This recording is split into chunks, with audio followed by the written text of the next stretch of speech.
Okay, after removing that clean excluder from our current and only hive, came inside to inspect the old hives that we've got, the old boxes from the hives from last year that we've had stored for all of winter. We had 4 hives last year and 3 of them died, so we're down to just 1.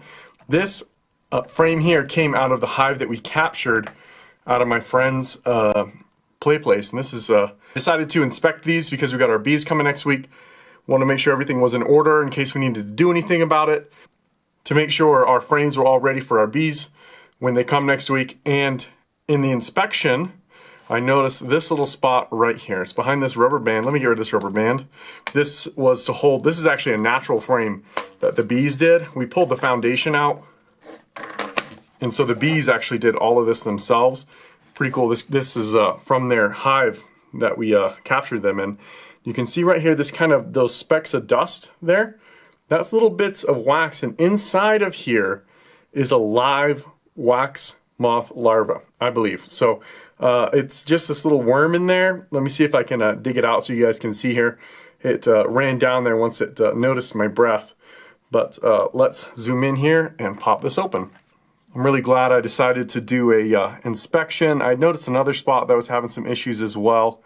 So let's bust this open and see our little bundle of joy that's in here. There he is, down there at the bottom.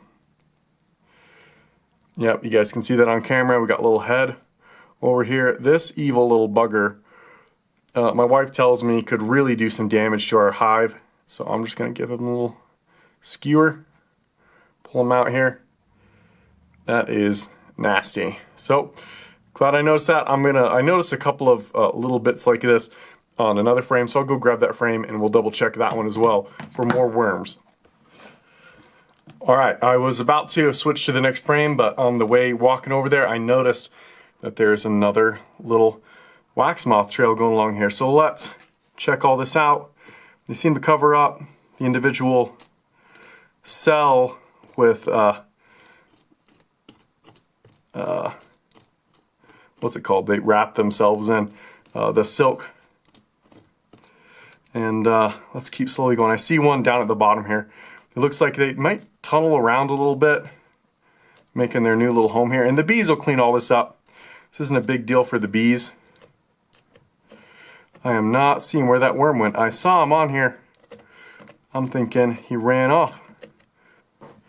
Move this up here. Where'd that little bugger go? Could have crushed him and not noticed. I'm just going to pull this whole thing apart. Make sure that this little guy can't damage our bees, our new bees. That would be pretty infuriating. He could have dodged through to the other side or something if he had a hole all the way through. So we'll peek through on the other side. Make sure we didn't miss him. All right, I don't see him on the other side, but I do see some telltale signs over here again with these little specks here. One thing that'll definitely get rid of these worms is to freeze them. So after I do this, just inspecting it, breaking these apart, hopefully trying to kill each and every one that I can, I'm gonna freeze these, which is gonna guarantee that they're dead. All right, so I went and grabbed another frame here, and I do see some more evidence right here inside of that little crevice of another wax moth. But my wife pointed out to me, why would we want to give this captured hive wax to another colony? So you can see this one here is actually 2 frames that they stuck together. Let me change the camera. Hopefully you guys can see here. I'm holding up the lamp for you.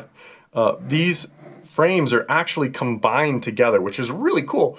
This is we just cut this out of their natural hive, stuck it in this frame and held it on there with some rubber bands, and they did their own thing and ended up gluing these 2 frames together.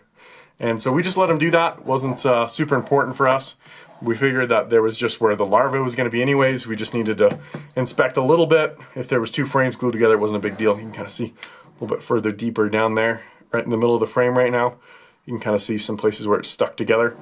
So I think what I'm going to do is just bust this wax out of here, crush it down, melt it, and get us a couple ounces of beeswax. All right, so we decided to cut out some of this honeycomb out of there, those natural frames there. And it's looking pretty good. Some of them don't have, this doesn't have quite as much honey on one side or something like that. But we've got some nice capped honey over here. This one's pretty good. But one problem that we ran into is some of these honeycomb have this kind of, looks almost like crystallized honey or maybe like some sort of mold. I'll put a picture up on the screen I took of a different shot of this that looks really good. We're trying to figure out what that is. We'll probably post it online and ask people, and I'll get back to you on what they say. But for now, we're going to hold on to these mason jars. We might give them as gifts to some people who will appreciate something like this and enjoy that natural honey from this hive that we captured. Last little bit of those bees that we've got.